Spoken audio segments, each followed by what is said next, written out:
오늘요, 뭐 어디라고 밝히진 않겠습니다. 모 신문이 끝까지 신의 판가리를 이거 좀 못해가지고 여기 당선자를 잘못 내보내는 웃지 못할, 뭐 이거 진짜 웃을 수는 없어요. 해프닝이 벌어졌어요. 바로 초박빙 지역 오늘 새벽까지 어딥니까, 배 소장님? 경기도입니다. 아하.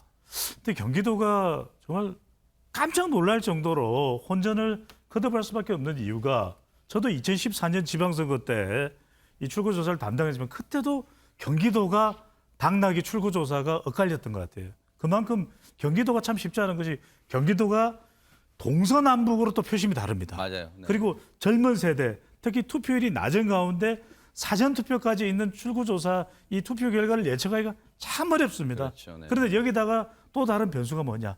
여론조사 공표금지 이후에 더 불거진 이 김은혜 후보의 또 재산 축소 관련된 이슈. 또 하나는 또 재산 변수입니다. 우리 시간에도 세모 네모 아니라 가로 세로다. 아하. 이런 말씀드렸던 대로 5만 4천 표를 가져간 강영석 후보, 8천 표가 뒤진 김은혜 후보, 5분의 1만 가져갔어도 당락이 바뀌는 것이거든요. 네. 그러니까 이런 제3의 변수도 있기 때문에 경기도는 말 그대로 끝까지 5시 32분 오늘 새벽입니다. 바뀌었습니다. 5시 32분에 뒤바뀐 결과가 나왔다는 거예요. 모르긴 몰라도 최진봉 교수님, 해당 후보들은 밤새 화장실도 가려다 참고 했을 것 같아요, 진짜. 화장실은 갔을 것 같아요. 갔을 거예요. 네, 아. 그럴 것 같은데 네. 아무튼 정말 긴장의 끈을 놓지 않았겠죠. 그리고 네. 김동연 후보도 그런 얘기를 했는데 지는 줄 알았대요. 그리고 대부분 민주당 지지자들도 보면 초창기에는 초반에는 정말 차이가 더 많이 났었어요. 그러니까 김은혜 후보가 앞서가는 모습이 거의 뭐 자정 넘어서까지도 계속됐잖아요. 네. 그러다 보니까 긴장의 끈을 놓칠 수 없었고 사실은 이렇게 역전이 될 거라고는 지금 0.15% 차이거든요. 정말 근소한 차이예요. 정말 종이 한 장 차이인데 이렇게 박빙의 승부를 펼칠 거. 물론 초기에도 경기도가 상당히 박빙이 될 거라는 예상은 했지만 이 정도까지 박빙이 될 거라고는 예측을 못했던 부분이 있어요. 그래서 아마도 처음에 출구조사 결과가 박빙으로 나왔잖아요. 네. 거기도 오차범위 내에 있었지만 그럼에도 불구하고 정말 손에 땀을 쥐고 김은혜 후보 입장에서 상당히 안타까울 거예요. 막판에 가서 뒤집어졌고 김동연 후보는 정말 뭐 기사 회생을 한 거잖아요. 본인 입장에서는 아마 질 수도 있겠다 이런 생각으로 포기하고 있었는데 갑자기 뒤집어지면서 다시 재역전을 했다. 이런 점에서 본다고 하면 아마도 두 분은 김윤혜, 김동연 두 분 같은 경우는 어젯밤에 잠 한숨도 못 주무셨을 것 같습니다. 임승호 대변인님, 사실 뭐 김은혜 후보 본인을 뭐 얘기하면 뭐하라 진짜 얼마나 그랬을까. 근데 당 입장에서도 결과가 딱 아마 당직자분들이 좀 주무신 분도 계실 거예요. 근데 아침에 딱 일어나면 뭐라고? 귀를 의심하시는 분들 많으실 거예요. 제가 그 사람인데요. 아, 그래요? 아하. 아침에 일어나서 보니까 2위가 김은혜 후보가 2위가 돼 있길래 좀 깜짝 놀랐습니다. 사실 저도 어제 MBN 방송을 하면서 출구조사에 대한 강한 신뢰도가 있었습니다. 사실 국민의힘 당직자들 사이에서는 출구조사 충격이 있었죠. 대선 때 조금 큰 차이로 윤석열 당시 후보가 이길 거라고 생각했는데 출구조사가 나왔을 때 저거보단 더 벌어질 거야라고 생각했는데 거의 정확하게 맞췄거든요. 그렇죠. 그래서 이번에는 반대로 그 출구조사를 신뢰해서 결국에는 이길 거야라고 해서 잠을 주무신 분들이 많을 텐데 반대로 좀 출구조사에 일부 오차가 있었던 것 같고요. 사실 국민의힘 입장에서는 선거를 시작할 때부터 굉장히 좀 박빙 지역이고 어려운 선거라고 분류된 것은 분명한 사실이었습니다. 결국에는 결과적으로 봤을 때 인물론에서 조금 뒤졌다라고 보는 게 맞는 것 같아요. 사실 세부적으로 봤을 때 경기도 내의 기초단체장 같은 경우는 31곳 중에 22곳이 국민의힘이 가져갔고 특히나 광역 비례를 봤을 때는 국민의힘이 50% 정도를 득표했는데 민주당이 45%를 득표했어요. 그러니까 결국에는 저번 대선에서는 윤석열 후보가 5%진 지역에서 광역 비례, 그러니까 정당에 투표하는 것 같은 경우에는 이번 지선에서는 5% 정도 이긴 겁니다. 그러니까 결과적으로 말씀을 드리면 안타까운 지점이지만 교차 투표가 있었다라는 거죠. 기초단체장이나 정당은 국민의힘을 찍지만 도지사 같은 경우에는 김동연 후보의 투표를 한 교차 투표자가 상당히 많았던 것으로 분석이 돼요. 그래서 이런 지점에서 김은혜 후보 상당히 많은 수고를 하셨고 또 이후에 총선을 공천하는 과정에서 정말로 인물 하나하나를 공천하는 것이 정말 중요하겠구나라는 네. 것을 양 정당 모두가 깨달았을 것 같습니다. 네. 전현 평론가님, 패자한테는 이런 표현이 뭐 달갑진 않을 거예요. 근데 이게 언론들이 정말 극적인 드라마다. 경기지사 선거 결과 뭐 이런 표현을 하더라고요. 그렇죠. 왜냐하면 10시간 동안 아마 김동연 후보는 지옥 같은 시간을 보내다가 10분 정도 안에 아마 천국을 맛보지 않을까 그런 그래요? 생각이 듭니다. 그 이유는요. 어제 저녁 7시 30분쯤에 지상파 3사 출구조사, MBN 예측조사들이 발표가 되는데 보니까 질 것 같기도 해요. 그리고 그 이후에 중요한 거, 이제 개표 방송이 계속 나오는데 한 10시간 정도 보면 그래도 김은혜 후보가 앞서가는 흐름이 계속 나타났습니다. 그런데 제가 왜 10시간이라고 말씀을 드리냐. 새벽 5시 32분, 네. 즉 출구조사가 발표된 이후에 한 10시간쯤 후에 봤더니 동률이 되더니 이제 역전 현상이 나타나면서 왔다 갔다 하는 모습이 나타났어요. 네. 참고로 김동연 후보 집에 갔다가 5시 40분쯤 나오셨다고 합니다. 아하. 예, 그런 상황이었었고 그래서 결국은 개표가 뭐 한 90% 이상 이뤄진부터 약간 이제 왔다 갔다 했는데 중요한 거 5시 30분은 개표 3%밖에 안 남은 시점이었습니다. 어허. 그래서 요 한 10시간 동안은 피말리는 접점이었고 네. 이후에 뭐 당선 확실히 나오는 그 시간까지가 아마 김동연 후보에는 천국 같은 시간이 아니었을까 이런 비유가 나옵니다. 아니 그럼 김수경 교수님 사실 김은혜 후보 입장에서는 패자인 김은혜 후보 입장에서는 천당 지옥을 오간 셈이 진짜 10시간 동안 어쨌든 박빙이든 조금 넉넉한 차든 이기고 있다가 갑자기 이렇게 바뀌었어요. 혹시 이거 배경 원인 같은 게 있어요? 경기도가 워낙 넓잖아요. 네. 그리고 거의 유권자가 1,100만이나 됩니다. 그리고 경기도는 특이한 게 판교 테크노밸리 같은 도시도 있지만 농촌도 있고 굉장히 다양한 종류의 시군구가 모여있기 때문에 당색도 다 다릅니다. 그러다 보니까 어느 지역구의 투표함을 먼저 여느냐에 따라서 언제는 국민의힘이 이기기도 하고 언제는 민주당이 이기기도 하는데 그 부천, 화성, 의정부 여기가 전통적으로 이제 민주당이 좀 강한 곳이거든요. 근데 여기에 개표가 좀 더뎠다고 합니다. 그러다 보니까 여기를 뒤늦게 이제 열게 된 거죠. 이 세 곳에서만 김동연 후보가 한 5만 표 정도를 더 가져오게 됩니다. 그렇다 보니까 마지막에 대역전극이 일어났던 것이고 또 일각에서는 사전 투표를 나중에 이제 개표를 했는데 아무래도 사전 투표는 진보 성향의 지지자들이 좀 더 선호한다라는 그런 속설이 있기 때문에 나중에 그 사전 투표함을 열었을 때 김동연 후보에게 표를 주는 게 더 많이 나오지 않았겠느냐 이러한 해석이 가능할 것으로 보입니다. 그렇군요. 이게 진짜 드라마 같습니다. 어느 지역 투표함을 어느 순간에 여느냐도 결정적으로 영향을 미칠 수 있네요. 그러다 보니까 언론들은 드라마보다도 더 드라마 같았다. 역전극, 대역전극. 승자와 패자는 갈렸습니다. 영상으로 만나보시고 이어가 보도록 하겠습니다. 열심히 하겠습니다. 꼭 일하고 싶습니다. 감사합니다. 간절히 호소드립니다. 여러분 도와주십시오. 여러분 한 표가 간절합니다. 감사합니다.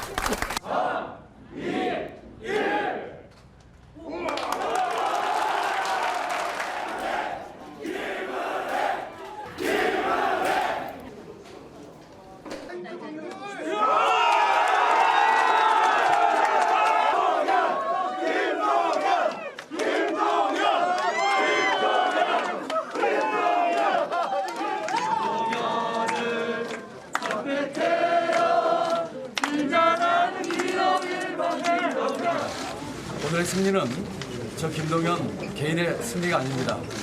변화를 바라는 우리 도민 여러분 그리고 국민 여러분들의 간절함과 열망이 함께 어우러져서 오늘의 승리를 만들어 주셨습니다.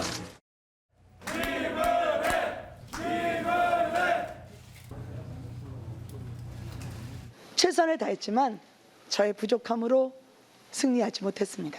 저는 당원의 한 사람으로 돌아가서 묵묵히 응원하고 돕겠습니다.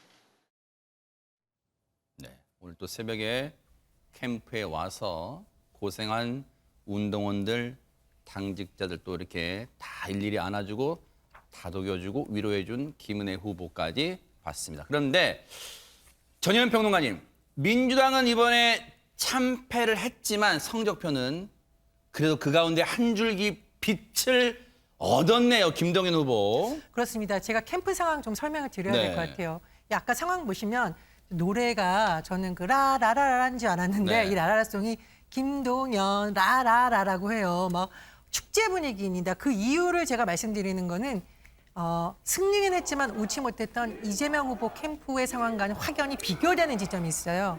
그러니까 일단 김동연 후보는 전체 승패에 대한 책임이 있는 것이 아니라 살아 돌아온 것만으로도 지금 민주당에서는 어쨌든 굉장히 중요한 존재가 된 것이고, 두 번째, 보통은 그 광역단체장 후보자들이 당선된 이후에 내가 뭐 당의 변화 개혁 이런 거 얘기하지 않거든요. 경기도민을 위해서 일하겠다인데, 김동연 후보는 당선 소감에 당의 변화와 개혁을 거듭 강조하고 있습니다. 이 말은 뭐냐면, 나는 기성 민주당 정치인은 아니지만 승리했고 앞으로 나를 주목해달라는 정치적 메시지도 있는 것입니다. 그런 부분 때문에 일각에서는 차기 대선을 향해서 달려갈 수도 있다는 전망이 나오니까요.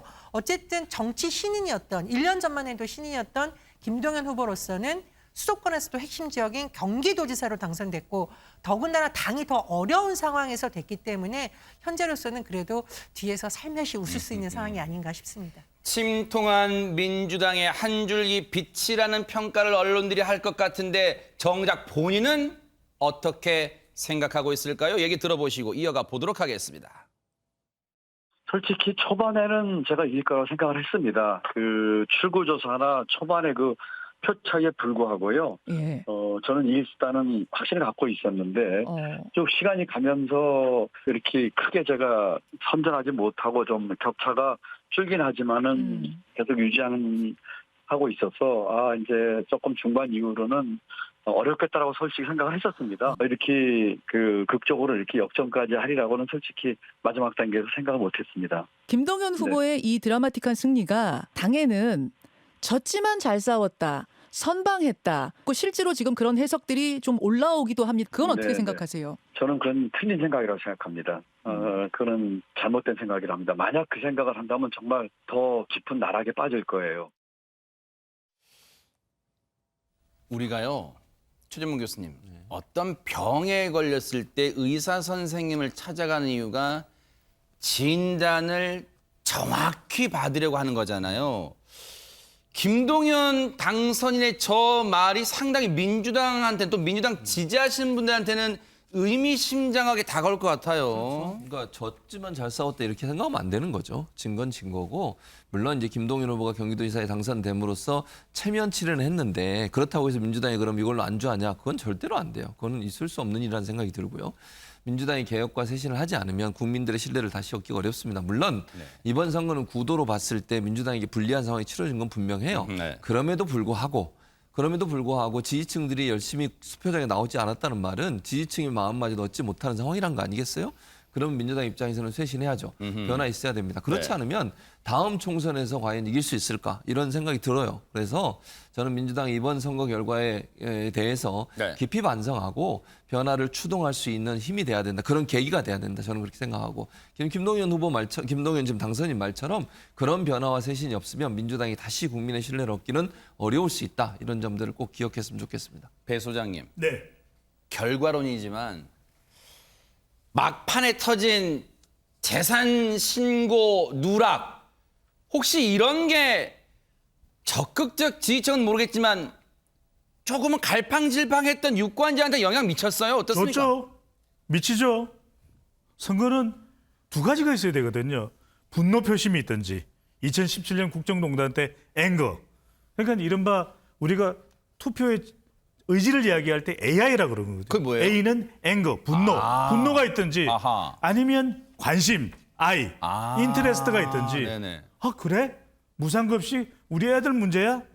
세월호 나가야지. 그런데 이번 선거는 그걸 민주당이 주도하지 못했던 거죠. 아하. 그러다 보니까 투표하러 안 나가는 그런 상황이 민주당을 중심으로 이루어졌는데, 경기도는 막판에 이거 불거지고 투표소에 공지문이 붙습니다. 아하. 재산 축소 신고 관련해서. 네. 그러면 나가려고 고민했던 사람도 나가서 7장이나 8장이나 투표 표기해야 되는데, 뭐 그렇게까지 나가야 돼?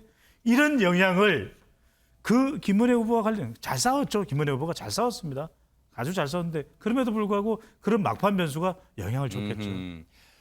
얘기 나온 김에 임승호 대변인님, 그러면 김은혜 후보 입장에서는 자, 결과는 나왔어요.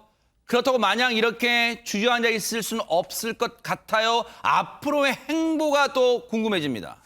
뭐 당분간은 정치적 행보는 조금 자제하시는 모습을 보일 것 같아요. 물론 큰 선거를 치르고 반성 없이 나오신 분이 뭐 최근에 있긴 하지만 그건 사실 예외적인 문법이었고 일반적인 정치적 문법으로 봤을 때는 더군다나 경기 지역은 인구수도 굉장히 많은 선거였기 때문에 물론 김은혜 후보가 굉장히 분투했고 잘 싸웠지만 어쨌든 결과적으로는 졌기 때문에 이러한 상황에서 금방 어떤 정치적 행보를 하긴 쉽지 않은 상황이고 또 뭐 일각에서는 뭐 대통령실에 들어가시지 않을까라는 분석도 있지만 상당히 좀 비판이 있을 겁니다. 그런 부분에 대해서도 인수위 대변인을 하시다가 이제 국회의원을 사퇴하시고 다시 나왔다가 다시 만약에 대통령실에 들어가면 어떤 투표에 대한 진정성, 선거에 대한 진정성 측면에서 조금 비판받을 수 있는 측면이 있어서 뭐 당분간은 정치적 행보를 자제하시다가 또 김은혜 후보 입장에선 개인적으로는 이번 선거를 통해서 소위 말하는 체급을 키웠다라는 평을 받기도 해요. 그런 측면에서는 당분간 정치적 행보는 자제하다가 적절한 시기에 자신의 장점을 살리면서 다시 등판하는 모습으로 가지 않을까 그렇게 생각합니다. 우리 흔히 그런 표현 쓰잖아요. 운동으로 비유하면 단거리, 100m 단거리라고 하지 말고 좀 마라톤, 긴 호흡으로 정치 행보를 가져가는 게 지지했던 분들 보기에도 좋지 않을까. 아마 많은 분들이 그런 생각하실 것 같은데 일단 지켜볼게요. 제일 중요한 건 본인 생각이니까요. 이런 가운데 배 소장님, 지금 이번에 경기지사 선거를 보니까 뭐 데자뷰 현상 뭐 그런 얘기를 또 하는 게 이게 뭐 때문에 그런 거예요? 그러니까요. 이번에 경기도에서 새벽 5시에 네. 깜짝 놀랄 상황이 벌어진 거죠. 네. 이번엔 새벽 5시, 그때는 새벽 4시. 어허. 2010년 지방선거에서는 여론조사마다 오세훈 후보가 10% 앞선다. 누구한테요?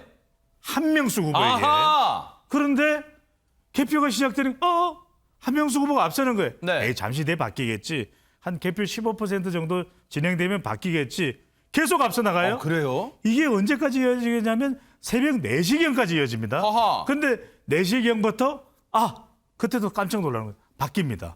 그래서 0.6%포인트 차이로 오세훈 후보 정말 신성이거든요.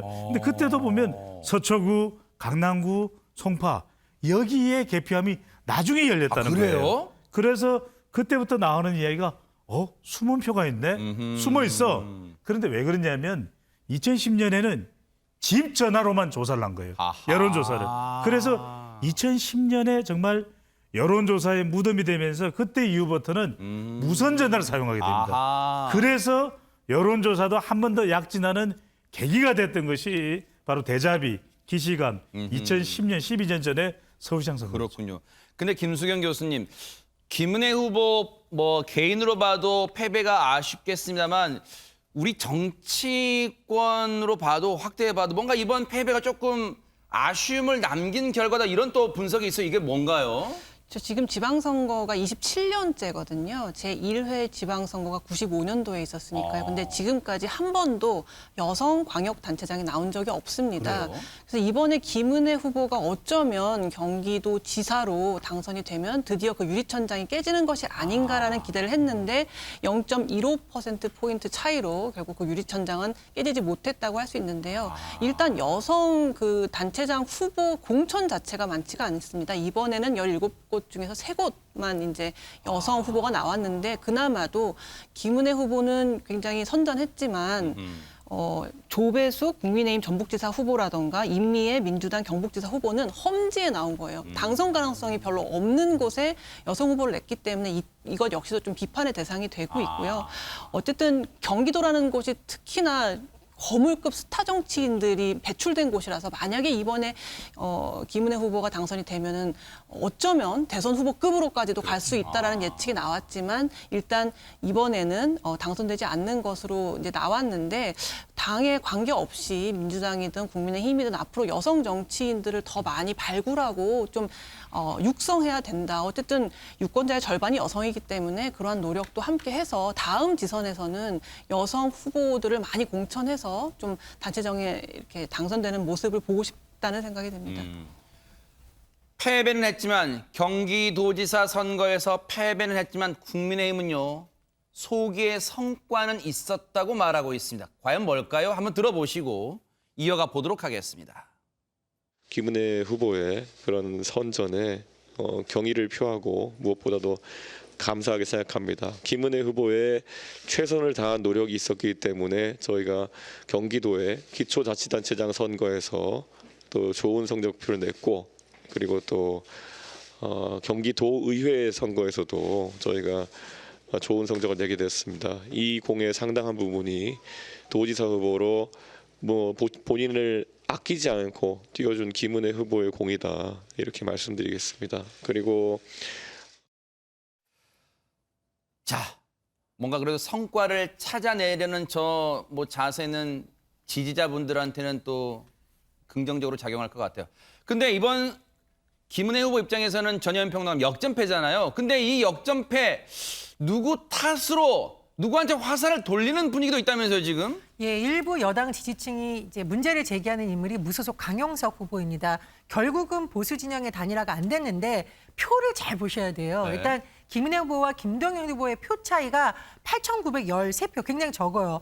그래서 봤더니 강용석 후보의 득표율이 무려 54,700표가 넘는다는 겁니다. 대박. 그러니까 일각에서는 강용석 후보가 뭐 자진 사퇴를 하든 아니면 뭐 지지 선언을 하든 어떤 식으로 단일화가 됐으면 저 표가 김은혜 후보에게 왔을 거고, 그러면 결국 승리하지 않겠느냐라는 것 때문에 강용석 후보 왜 단일화 안 했냐라는 비판 여론이 있는가 반면에, 네. 반면에 일각에서는 만약 두 사람이 손을 잡았으면 그나마 있던 중도표가 이탈했을 수 있다. 이른바 강성 보수에 대한 오히려 역풍이 불었을 것이다. 이런 해석도 나오고 있는 상황입니다. 그렇군요.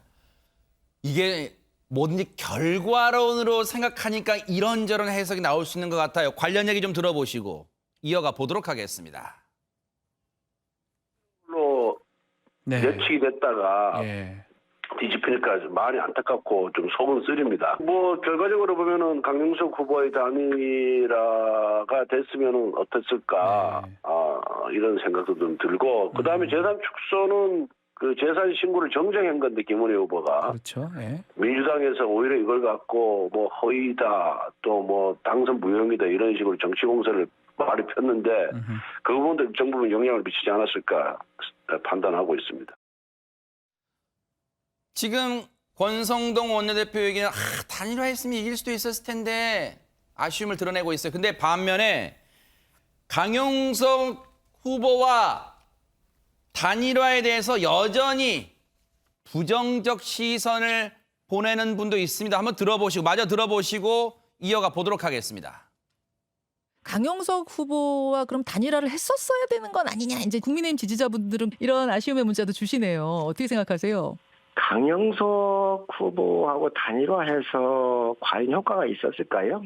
강용석 후보가 받아간 그 표차가 아주 미미하기 때문에 제가 봤었을 때는 그게 그렇게 큰 영향은 주었을 것 같지는 않습니다. 이 인위적인 정치 공학으로 접근을 하게 되면 오히려 역풍이 불잖아요. 그렇기 때문에 인위적인 것은 저는 늘 반대를 했었습니다. 그리고 또 민주당도 위기의식을 느꼈으면 더 많이 나왔겠죠. 투표율도 올라가고요. 단일화.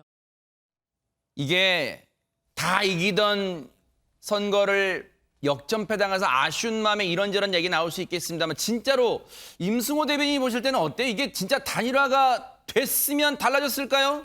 전 단일화가 됐으면 오히려 더 큰 표 차이로 김은혜 후보가 질 가능성이 있었다라고 봐요. 물론 무의미한 얘기입니다. 누구랑 단일화했으면 이길 수도 있었다. 김은혜 후보 대신 누가 나왔으면 이겼을 것이다. 사실 무의미한 얘기긴 한데 이런 점을 봐야죠. 사실 강용석 후보 같은 경우에는 기존의 국민의힘 지도부에서 복당을 거부한 분인데, 정작 선거에 들어갔을 때 김은혜 후보가 어떤 명분으로 단일화를 할 수 있을까요? 전혀 명분이 없는 상황이기에 만약에 어떤 김은혜 후보의 표가 결과적인 표가 그대로 있고 거기에 강용석 후보의 표가 더해질 수 있다라면 가능한 얘기겠지만, 분명히 강용석 후보와 단일화를 하는 순간 언론의 기사는 계속해서 그것들로 도배가 될 것이고 김동연 후보와 민주당도 그것에 대해서 강하게 공격을 할 거예요. 그러니까 김은혜 후보가 현재 결과적으로 받은 표에서 달아날 표도 고려를 해야 되기 때문에 그런 가정에는 이겼을 것이다, 이런 가정에는 저는 딱히 동의하지 않습니다. 네. 앞으로의 또 김은혜 후보 행보도 또 지켜보도록 하겠습니다.